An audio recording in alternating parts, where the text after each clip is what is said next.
Well, thank you very much, Dr. Stafford. And am I good in the back? We good? All right. So I got thumbs up. All right. So I don't know what you all did to offend Dr. Chua this year.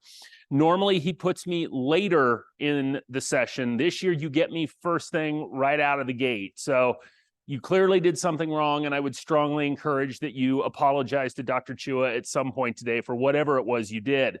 I also, as always, want to thank the organizers for the opportunity to be here. This is one of my favorite meetings, especially when you wake up to a beautiful morning like we've got today. And let me remind you that you are less than 5 minutes away from a phenomenal lunch at Porter's Barbecue, which is where you will find me for lunch today if you care to, pop over there. So I've already talked about the disclosures. I'm a consultant for Merck, Entasis, and Celux Diagnostics. I promise to be on my best behavior. And as has already kind of been alluded to, we're going to talk about this. We're going to do some antibiotic stewardship for the next hour. And there's going to be some stuff in here that you've probably heard me talk about before, but there's also going to be a lot of cool new stuff. And I think also some things that I really want you thinking about. From a day in and day out standpoint, there's a couple things in here we're going to touch on that I think really have major practice changing implications for you. And I want you kind of thinking about them as you leave the room today. So to remind you and to kind of refresh you on what the definition is of antibiotic stewardship that we're going to be working with up here today, it's frankly, first and foremost, get the drug right. And one of the things that we're going to talk about up here is a lot of times the right drug is no drug. How well do antibiotics work for viruses? They don't. How well do antibiotics select for resistance when you use them to treat a virus? Very well, because the antibiotics in the patient's gut, or the bugs in the patient's gut, still get to see that antibiotic, even though you're using it to treat a virus, which it doesn't work for. So we really want to make sure that in circumstances where the answer is no drug, we're doing a better job of making sure we're not giving antibiotics. And I'm going to talk a lot about that today. Secondly, the duration. The duration, and did I mention the duration? Okay, it is about getting our lengths of therapy right for the common infections that we see day in and day out. And I'm going to show you some data this year, again, that really kind of reinforces the concept that the duration of therapy that you learned in medical, PA, pharmacy, nursing school is wrong, and it's full of garbage, okay? And that basically how a lot of these durations of therapy have been decided on was people made them up. Okay, so we're going to talk about why you should really readily be accepting level 1 top tier data, randomized trials showing you durations, because where we started was based on no evidence at all. Okay, so really this is also going to be a lot about practice change and making sure that we're thinking short on our common infections, because we've got great data now for a variety of infections that duration of therapy can be shorter than you're used to. And then finally, I want to start to dispel the myth that many folks still have that there's something magical about IV antibiotics. There is absolutely nothing magical about the IV route except a line infection you can give your patient with it. Okay, that is about it. If you pick the right oral antibiotic at the right dose, it has absolutely no advantage over intravenous antibiotics at all. Okay, from a clinical outcome standpoint. And we'll talk a lot about that data as we kind of move along here today. So, getting the drug right. Let's kind of start with circumstances where the right drug is no drug. And let's kind of talk about this a little bit. You want to know where we're still struggling with this and why we need to talk about this? It's up there on those screens. What we saw consistently during COVID was that multi-resistant organisms, which had been gone or going down in hospitals for years, reemerged. Now, am I going to try and stand up here and tell you that all of this was due to excessive antibiotic use? No. A lot of this probably had to do with infection control breakdowns that occurred because everybody was stressed to the breaking point, especially during the peak waves of the pandemic when everything was running just maxed out. And so there was probably a lot of infection control breakdown that occurred. But I also want to argue, and I will show you data to say that we did not do a good job as healthcare providers with antibiotics during this time. And you see that here in the data from the CDC that basically says that more than 80% of patients hospitalized for COVID received an antibiotic. Ouch, right? So we definitely can be doing better there. And again, we know that this was really kind of driven towards pneumonia because the number one drug that got overused during this time period was ceftriaxone, okay? And I will tell you, I absolutely love my ID fellows. My first year ID fellow, I've got one individual right now who is a hospitalist, and he's a great guy. He is a great guy. But I have been spending since July 1 working on this dude to try and get him detoxed from his crack triaxone addiction, okay? And so really, I think we need to be remembering that basically, you know, viruses and antibiotics, please, right? All you're doing is selecting for resistance and creating antibiotic adverse events, and C. diff is still a huge problem in this country, okay? All of that's driven by antibiotics.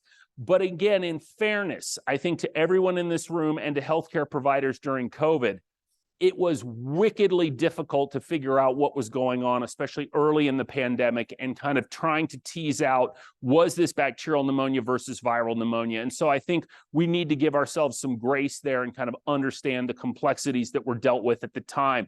But I think that this reflects an ongoing problem where diagnostic uncertainty, or what I think bothers me more, is when we have diagnostic tests that show us that there's a viral pathogen there, we continue to use antibacterials. And again, you saw this very recently updated data set from later in the COVID pandemic that basically showed you again that we, even as we kind of got a better grip on how to deal with COVID and whatnot, that antibiotic use continued to remain elevated off of baseline. And so again, I think this really highlights that we need to continue to strive to do better from a diagnostic standpoint, to reduce diagnostic uncertainty in these types of infections. But also, I'm going to show you some data that shows that we do bear some responsibility in this space because we have diagnostics that we say we're going to follow the results on, and the data says we don't. Okay, you get a positive flu back, yet you still send somebody home with azithromycin, right? You know what the problem was, but you're still using antibacterial drugs. And I think we as healthcare providers need to do a much better job about that. And let's look at some of that data a little bit here, okay? How good is this? This is one of the new rapid PCR sputum diagnostics that basically you can use in your hospitalized patients if your lab has it available. What I want you to see here, right, is that these offer the opportunity to potentially identify more pathogens. But what I also want you to notice, go to the bottom of the slide, the last bullet, what I have underlined, and look at that. Gang, go back to medical school, go back to nursing school, pharmacy school, whatever school, that's an A. And that's a high A, right? If you're doing 95%, you got that back on your exam, you're pretty darn happy with that. And I think one of the things that we need to remember is that the negative predictive value, and remember that the negative predictive value is basically how good are these tests at telling you something's not there. A lot of these tests are really good on the negative predictive value side. Again, as long as you order them in the right population. So again, I think we need to get better about believing the tests we order, right? And this really can be, I think, useful here when you get negative predictive values that look like that. How well are we doing? How well are we doing? Not very. This is a meta-analysis series that basically looked from Open Forum and Infectious Diseases a couple months ago at rapid respiratory viral assays in the outpatient setting, looking specifically at RSV and influenza, okay? And you can see that basically when you look at the last bullet here, again, with the underlying part being the take-home, is that basically the use of these rapid point-of-care tests in the outpatient setting did not impact antibiotic use. That's a problem. And I come back to everyone in this room, myself included, and ask this one simple question: why'd you order the test if you're not going to believe it? Right? And I think we need to make sure that we as healthcare providers, and diagnostic stewardship is becoming a really big buzzword now. And one of the things in diagnostic stewardship is making sure that you're ordering the right test and that you're using the result. And consistently what we've seen in the literature over the last 5 to 10 years is that a lot of these new tests have come to market, but that a lot of times these tests get ordered and not acted on. And so I think we need to be doing a better job as healthcare providers of asking ourselves, if I'm going to order this test, am I going to act on the result? And if you're not going to act on the result, don't order the test. Okay, so I think that's really kind of how we need to be thinking about some of this. I also want to briefly touch, since we're talking about respiratory infections here real briefly, on a paper that made the news and created a lot of buzz about a month ago. This was a paper that was published in JAMA Internal Medicine. The national media caught this paper. Everybody caught this paper and ran with it. And basically what it was a meta-analysis of a large number of studies that have looked at oseltamivir. Oseltamivir, remember the brand name is Tamiflu. And that basically this drug came to the market in 1999, and it has been an ongoing fist fight ever since. So we're now 24 years into the fist fight of whether or not this drug actually works, actually does anything. And the data has kind of gone back and forth.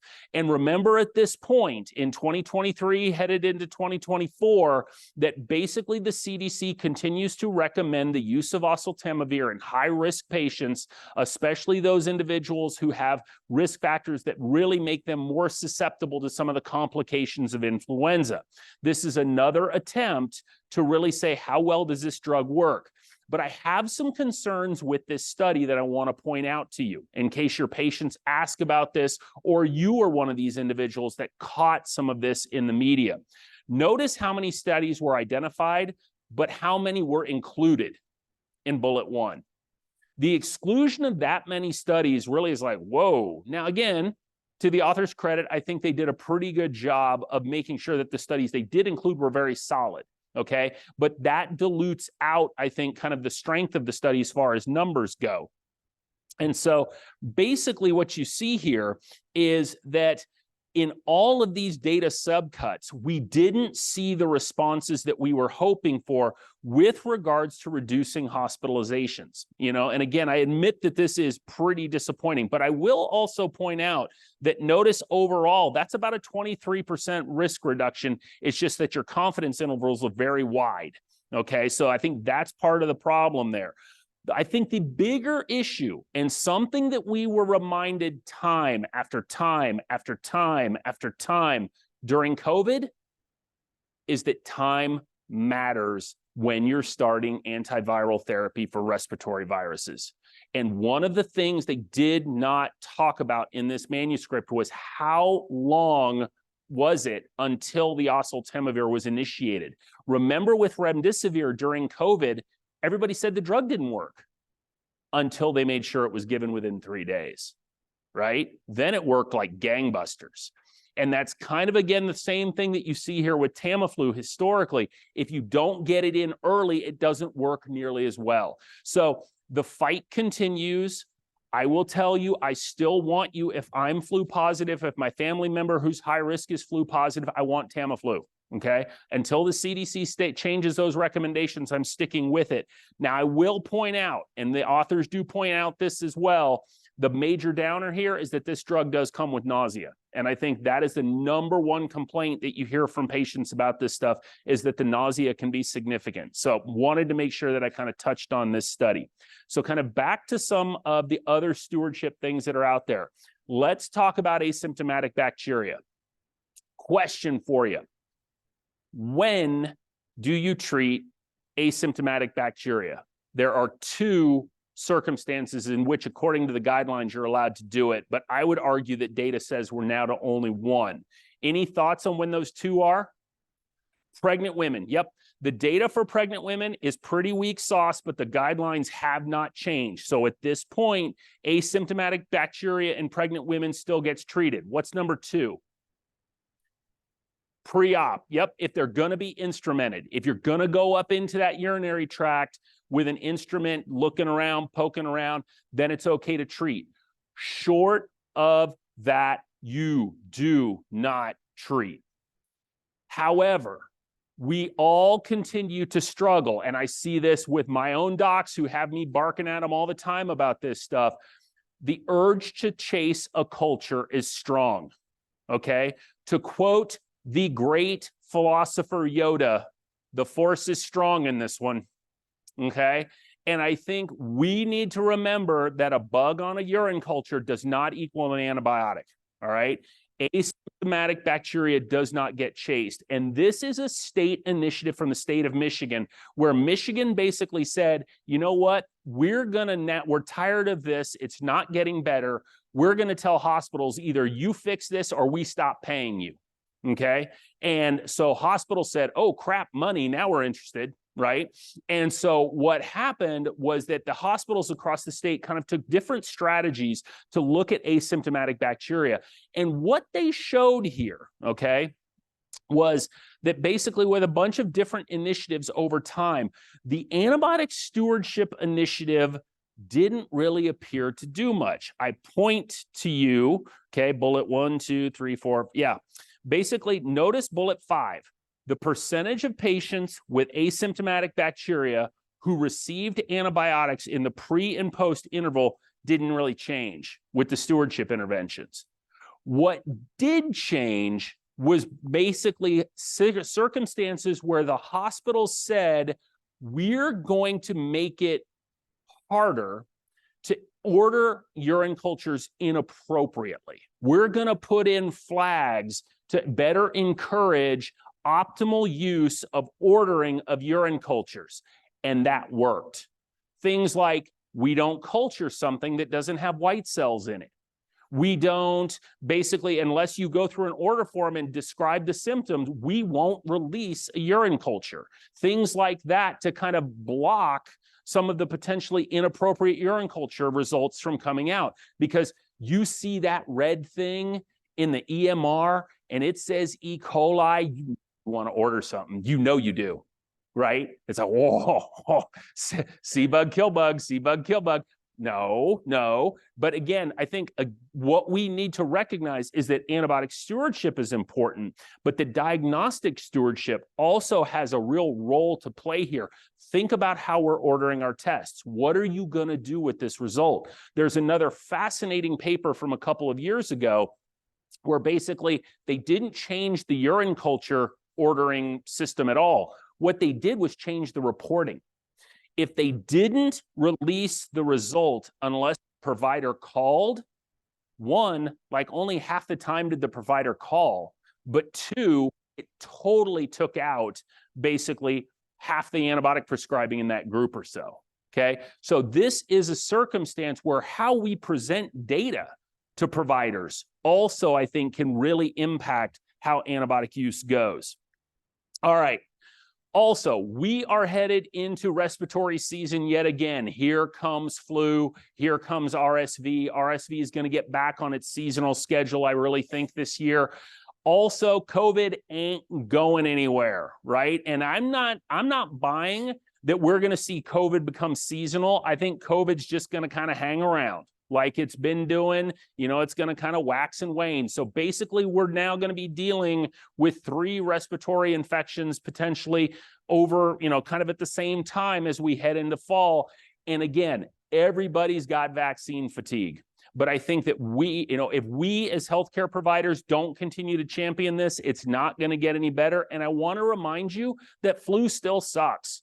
Okay, it always has, it always will. Influenza is a problem in this country, and it leads to all kinds of morbidity and mortality. And really, the data continue to show us that influenza vaccines work.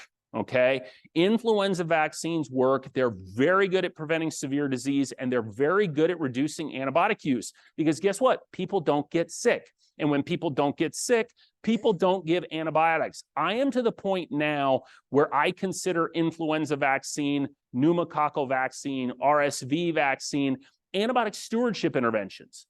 because basically they prevent inappropriate antibiotic use by not letting people get respiratory tract infections. So again, I view these almost as stewardship tools. And again, the data really says that they are, that by optimally using these, you prevent people from getting sick, which prevents antibiotic use. I also want to talk about something you really need to be thinking about more, and that's penicillin allergies on people's charts. Penicillin allergy is one of the worst, the biggest urban legends in the United States and globally, right? 10% of the US population says, I'm allergic to penicillin. No, you're not. One of my favorite stories, I went into a patient's room in San Antonio, Texas 15 years ago. Guy had totally held up treatment for what was a very easy infection because he had a crazy allergy list. And basically everybody was afraid to give him anything. So I go into the guy's room and I'm like, okay, sir, hey, tell me about this penicillin allergy. Oh, it's terrible, it's terrible, it's horrible, it's horrible, it's awful, awful, terrible, terrible. And his wife is sitting in the corner of the room and starts parroting. So it was very, very disturbing. Horrible, horrible, horrible, horrible, awful, awful, awful, awful. I'm like, I am about to seize, right? But basically, I was like, okay, let's talk about this. Let's talk about this. And guys, that's step one, right? We've got to talk to our patients about this, because basically what I said was, okay, can you tell me a little bit about the reaction? Oh, horrible, horrible, awful, awful, geez, okay? But come to find out, what he told me finally was that his reaction was just like when he ate strawberries. I said, okay, tell me about what happens when you eat strawberries. Oh, it's awful, it's awful. Okay. Tell me about what happens when you eat strawberries. Internal bleeding. Allergic mediated internal bleeding. Okay, thank you very much, sir. Walked out of the room, ordered cephalosporin, everything's beautiful, right? Again, if the reaction is not allergic mediated, it's not an allergy. Barfing is intolerance, not allergy. Ingrown toenail isn't the fault of the antibiotic you were taking when, but these are the types of things that you'll get. So again, step one is asking the patient what the reaction was. But also, we can get beyond this. And there's now some really, really cool data here that has been published in the last couple of years. Notice, okay, you've got penicillin allergy reported in 10 to 15% of patients, but less than 10% of people who tell you they have this allergy do, right? And the number of times you'll hear, well, my grandma had it. I don't care what your grandma had, right? So, so I think it's stuff like that that we need to stop and have these conversations with the patients. And the other thing too, get this, the data says that even if you anaphylaxed, and it's documented, if you go out more than 5 to 10 years, that a large percentage of those patients don't react on challenge, okay? So even the ones we're most afraid of, we're probably overblowing this, okay? And a lot of these labels can be removed with a simple 2 to 3 minute conversation with the patient. Okay, so there's a lot that we can do with just a quick discussion with the patient, but it gets even better. In those patients where you're still concerned, we've had 2 studies published in the last 6 months in the annals. JAMA Internal Medicine. When in doubt, look at my own slide, right? So JAMA Internal Medicine, and I really, really want to point you to these 2 studies. I also, not during my talk, but at some point, I just want you to Google PenFast, PEN-fast, okay? It is designed to be a quick and easy penicillin allergy screening tool that can be used by anybody, because there's 3,000 allergists in this country, and there's no way they can see all the pen allergies, right? So we, in other fashions of patient care, have to get involved with this, and PenFast gives us the tool to be able to do it. Read the last bullet on this slide, okay? PenFast is a simple, useful primary care clinician tool, particularly in areas without easy access to allergists. Does that fit anybody in this room? I bet it does, right? So again, I think this can be a very, very cool tool here. And you can see, again, negative predictive value of 100%. If you got that on a test in med school, were you happy? You bet you were, right? So again, we're very, very happy with that negative predictive value. You want tier 1 randomized clinical data? Here it is. Okay, again, JAMA Internal Medicine earlier this year, and the editorial that accompanied this was written and published on September 1st in JAMA Internal Medicine. It is a work of art. It will take you 5 minutes. Please read it. Okay, because again, what this shows is this is compared to skin testing. So I'm not even talking about creating a circumstance where you're having to do skin testing, which we all know is a pain in the butt, right? This gets you to basically being able to do oral graded challenges or direct oral challenge in these patients. It is a clean, easy, effective way to really delabel a lot of these patients if you can't do it with just a few minutes of discussion, which I bet you can the vast majority of the time. Okay, so let's switch over and talk a little bit about picking the right drug. And this year, I want to dispel a myth that I've seen perpetuated for far too long, and that is that Bactrim doesn't work for streps. Okay, so Bactrim doesn't work for cellulitis is kind of the correlation that we get into there. Let's talk about where this data comes from. Okay, so this is a cellulitis review from JAMA, so pretty darn good journal in 2016, and it said, and I quote, "Trimethoprim sulfamethoxazole should not be used because it does not offer adequate strep coverage." Okay, let's talk about that statement. So let's take a look at this, right? We got the 2014 IDSA guidelines, 2014, 10 years. Come on, IDSA, this needs to be updated, right? So, but basically you can see that Bactrim is not listed, trimethoprim sulfa is not listed for non-purulent because of the concerns about beta hemolytic streptococci. So largely in line with the JAMA paper from 2016 that I just showed you. Where do what kind of statements do we have in the guidelines with regards to this and streptococci and trimeth sulfa? Basically, the guidelines again echo the 2016 paper that says we don't really know, and that beta-lactam plus trimethoprim sulfa is suggested if you're worried about MRSA and streptococci. So we've seen a lot of this, right? But is this really kind of legit? And these authors now more than 10 years ago published a really nice paper that kind of talked about this. And basically this all comes from basically in vitro testing that was done in the mid-1940s, where basically we didn't even have standardization of the augers and whatnot. And what happened was that the auger contained a bunch of thymidine in it, which is, remember, how trimethoprim sulfa works is it's a folate antagonist. So if you dump all of this thymidine in the auger and folate in the auger, of course the drug's going to look like it doesn't work, right? And so that's really kind of what you saw here. We didn't see standardization of basically the content of thymidine in auger until 2006, okay? So now let's look a little bit at some of the data since 2006 and look specifically at strep pyogenes, okay? And what you see is that 100% of these isolates were, in this paper from 2013, susceptible to trimethoprim sulfa as long as you were using the standardized augers that you're supposed to be. There are now almost 2,500 of these isolates in the European database. And again, notice that 98.6% of them are now testing susceptible using the standardized media to trimethoprim sulfa. Okay, so that's all in vitro. But even if you look at this clinically, right? See this paper from this little journal that maybe some of you have heard of, right? This isn't the journal that Jim made it up. This is the New England freaking Journal of Medicine, right? So a little bit of a credibility thing here. We kind of like this, top tier literature. And basically what this showed was that in a head-to-head trial with clindamycin, no difference. No, none, zip, zero, zilch, okay? So again, what this says is that probably we've been overcalling resistance for a long time. It had become dogma, which unfortunately in infectious diseases in medicine is far too common, right?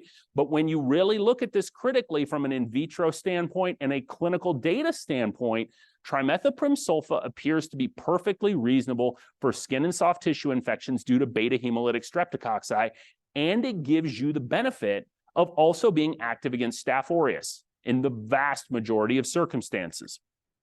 Okay, so that's one myth that hopefully we've blown up. Let's talk also about some other myths, and this means duration of therapy. This quote right here comes from an absolutely phenomenal paper that Brad Spellberg, who's kind of the godfather of shorter is better, published in Clinical Microbiology and Infection earlier this year. And basically what he says here is that, look, trying to get people to not use antibiotics up front is very difficult because of diagnostic uncertainty sometimes. But what we can be much better at is making sure that when we do use them, we keep the durations as short as possible, okay? And really, let's talk more about that. If you all remember nothing from this talk today, except that Porter's barbecue is awesome, and that basically what is on this slide, I will be grins and giggles, okay?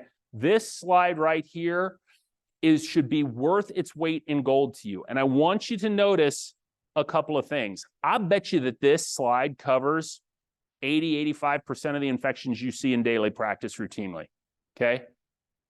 The other thing I want you to notice is that basically, I bet you these numbers, notice that 7 and 10 on the short aren't even there, okay? The other thing too is anytime there's a range, go shorter. My ID fellows, God bless them, love them to death. I'd let any of them take care of me. But if I say, or my resident says, you know, the typical duration is 7 to 10 days, guess what they pick? 10 every damn time.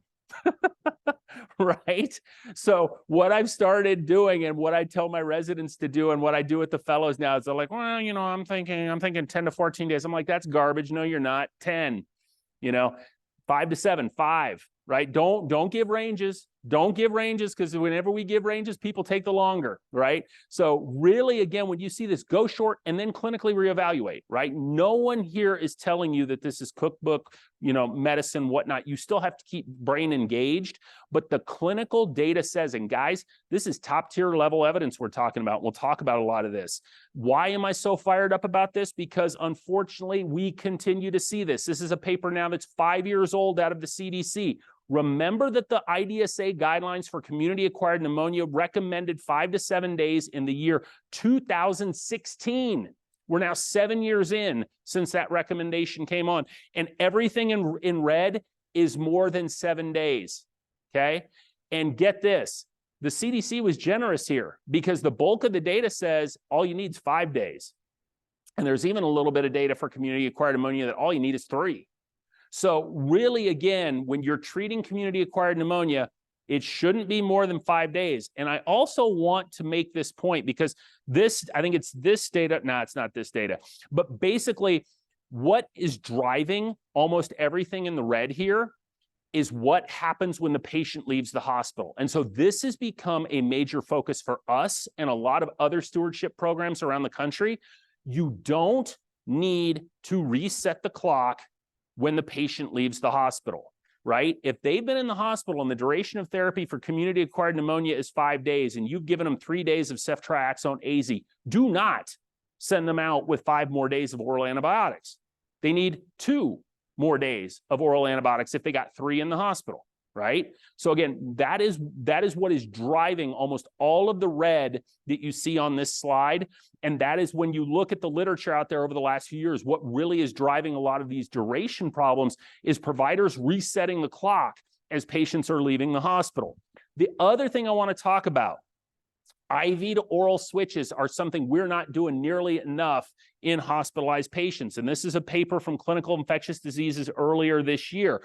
And basically, again, what I want you to notice is the bottom bullet, because the bottom bullet is the take-home point here, that early switch resulted in equivalent outcomes and shorter length of stay, and get this, fewer antibiotic days. I still don't understand why that happened, but it did in the data. And I think the thing is, we've got to move past this feeling that IV antibiotics are somehow magical, especially once patients are improving. They're not, as long as you're giving the right doses.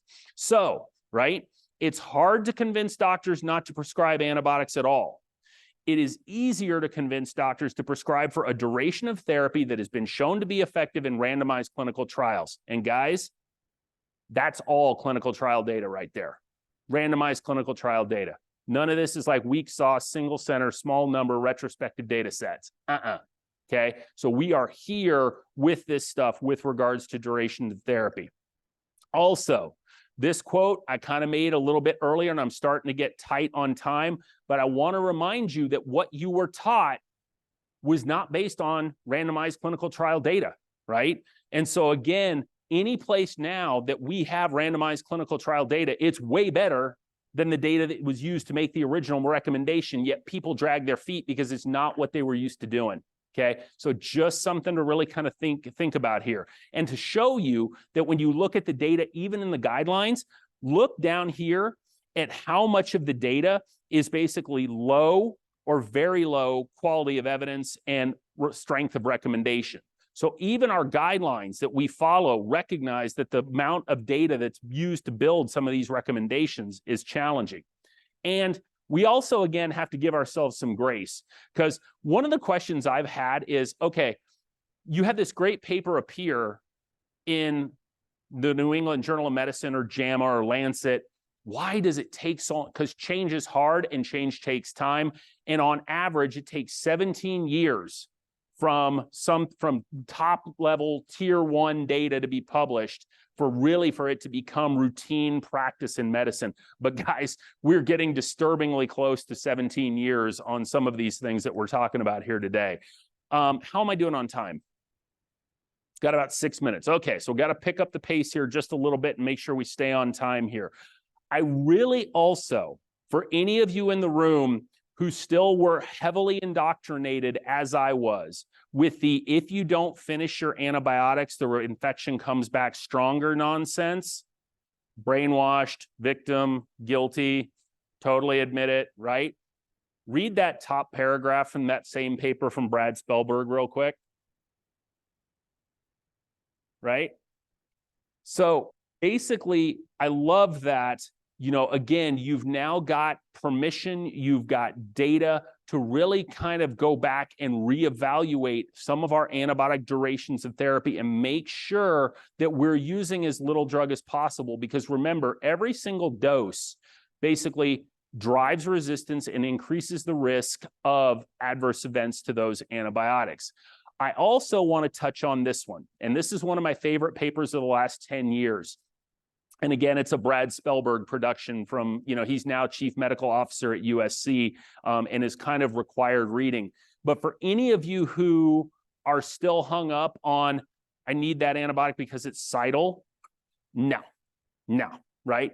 Cidal versus static is all garbage that we were sold because infectious disease people, myself included, have serial killer tendencies on some level.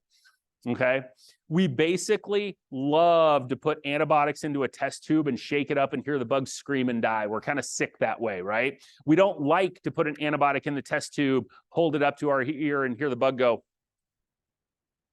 Bug ain't growing, bug's just sitting there. We don't like that. ID people don't like that, right? And we'd convinced ourselves that somehow this mattered clinically. It doesn't. And again, in the interest of time, I won't really kind of go through this. But what I want you to notice is that of 49 trials, none of them showed difference. And the one that did show a difference was underdosed tigecycline, right? So again, if you underdose an antibiotic, it doesn't work. Anybody surprised to hear that? So, so again, I think cidal versus static, move on from that. The question is, am I dosing this antibiotic right? And again, I won't kind of talk about some of these details, but I will kind of talk about this one. This IV to oral thing, right? This is kind of the next big push in stewardship. And I think one of the things that we're really seeing emerge in the literature is that if you pick the right oral antibiotics at the right dose, they are absolutely equivalent to intravenous therapy. The problem is oral beta-lactams tend to be dosed very low, and Oral beta-lactams are kind of meh in a lot of circumstances. But if you look at things like quinolones, tetracyclines, trimethoprim sulfa, clindamycin, high bioavailable orals where the IV kind of equals the oral, as you would expect, because the IV equals the oral in the serum concentrations, patients do just as well, right? And so you've got kind of this list of drugs here where easy IV to oral conversions can occur. And this is a paper I've shared with this room before. Pyelonephritis, 25% bacteremic, Cipro 7 days versus Cipro 14 days. Cipro 7 was equal to Cipro 14. But what I want to point this out this year is notice all of this is oral therapy, all of it.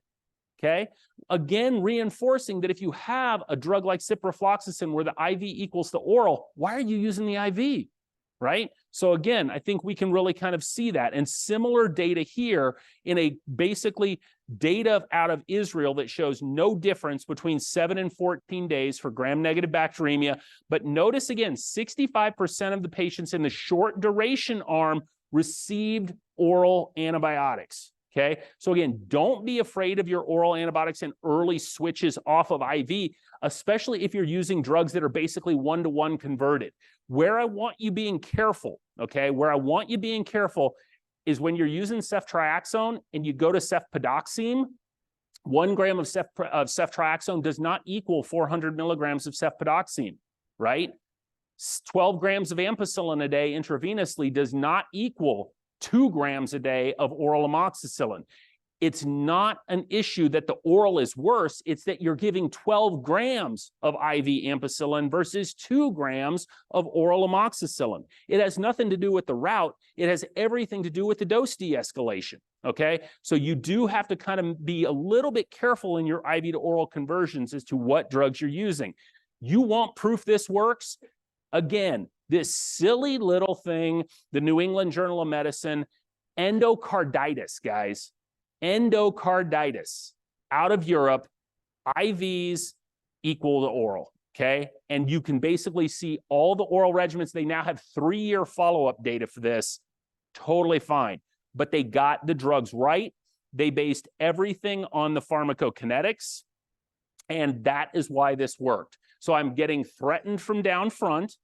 So I'm going to stop now because threats of bodily harm will get me to shut up. My wife would agree with that statement.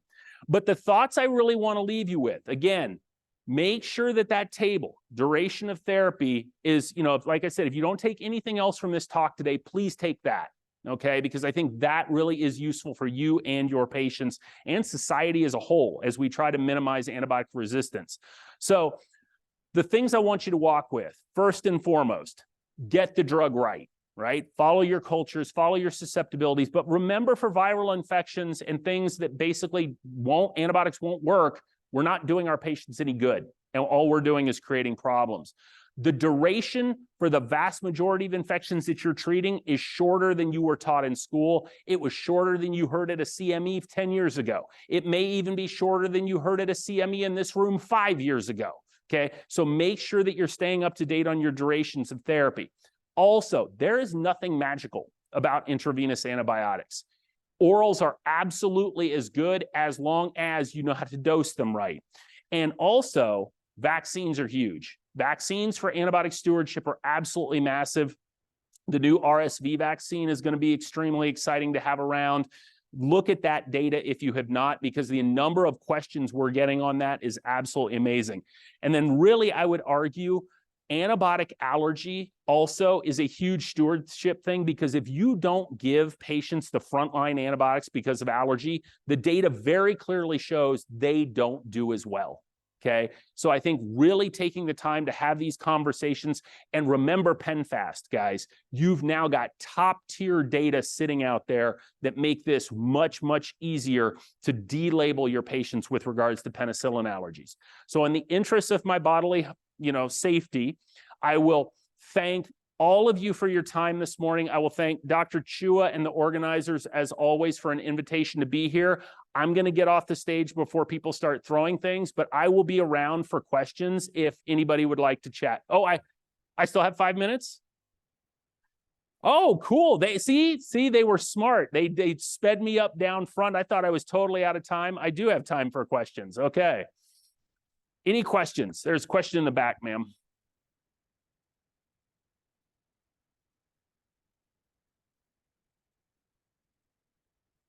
Thank you for the talk. Does the age matter in terms of duration of antibiotic use? Pediatrics, geriatrics? No. The question in the back of the room was, does age matter? The one place that age matters with regards to duration of therapy is pediatrics. And the only reason that the age matters in pediatrics is they don't have the data, right? And that has been that is extremely frustrating for my pediatric colleagues. You look at some of the durations of therapy for pediatric infections, and I mean, come on. People who take care of kids get better like this, right? It is absolutely amazing to see how quick they turn around, but they don't have the level of evidence that I showed you in that table. So, long answer to your short question, no. Age does not matter with regards to the duration of therapy slides that I put up there for you. Anything else? Oh.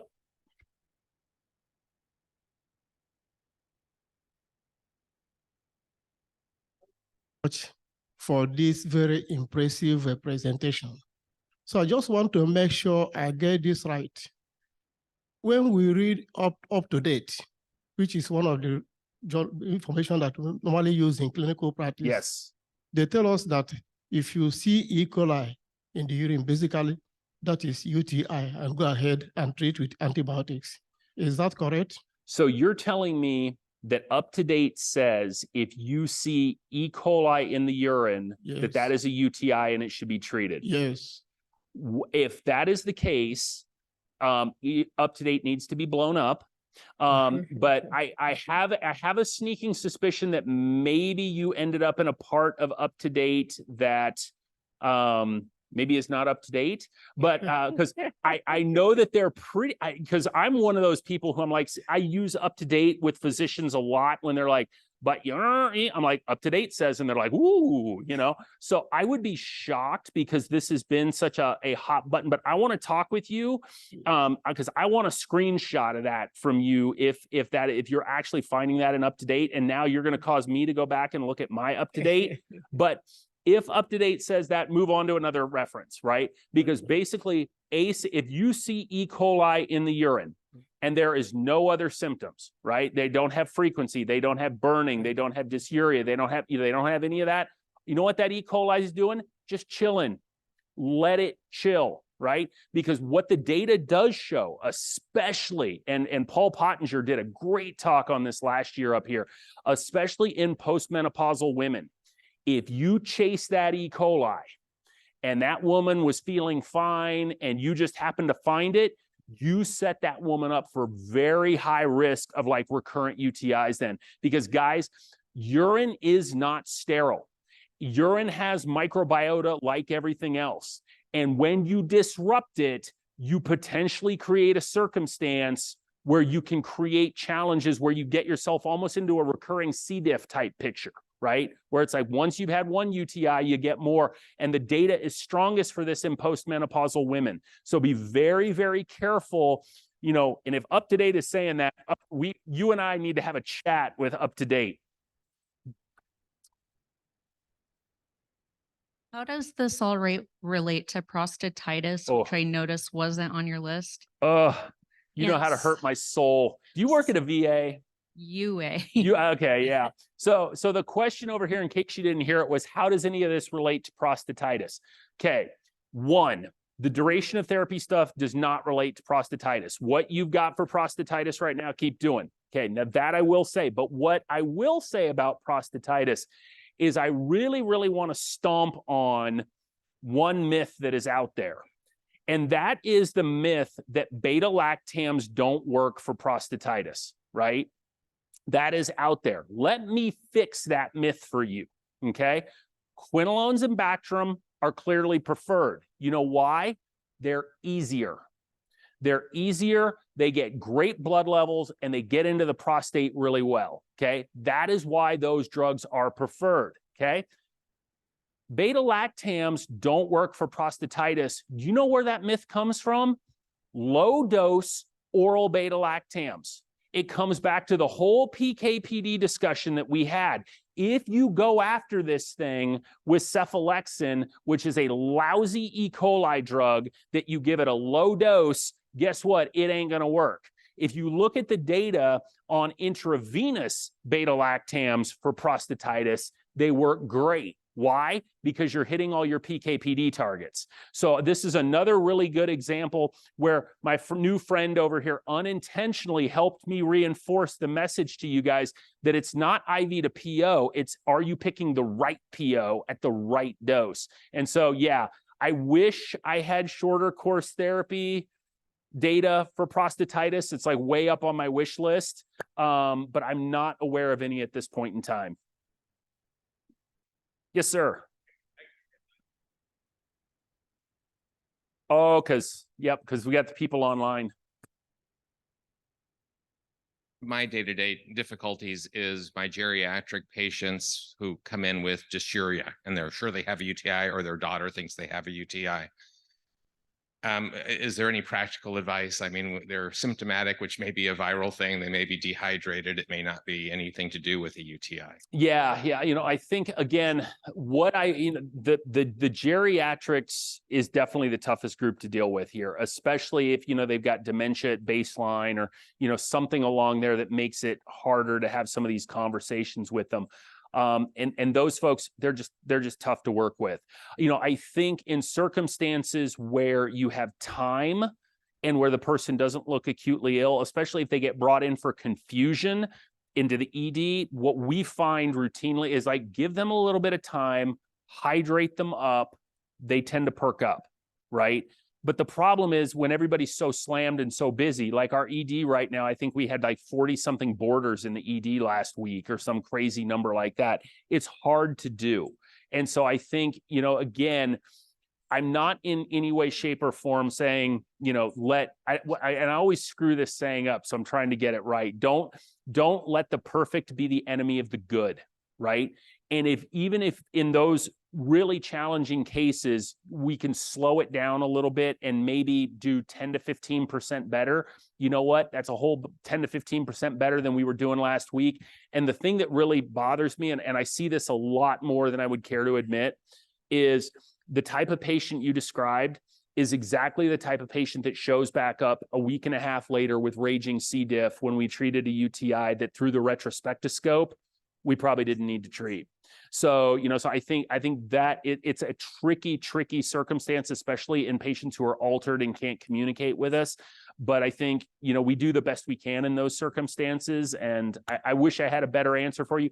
Diagnostics, right? That again is a space where I think diagnostics hopefully can help as we move forward, but we're not there yet. Okay. And I've been told that was my last question. So, all right. Guys, thank you again very much and have a great rest of the meeting.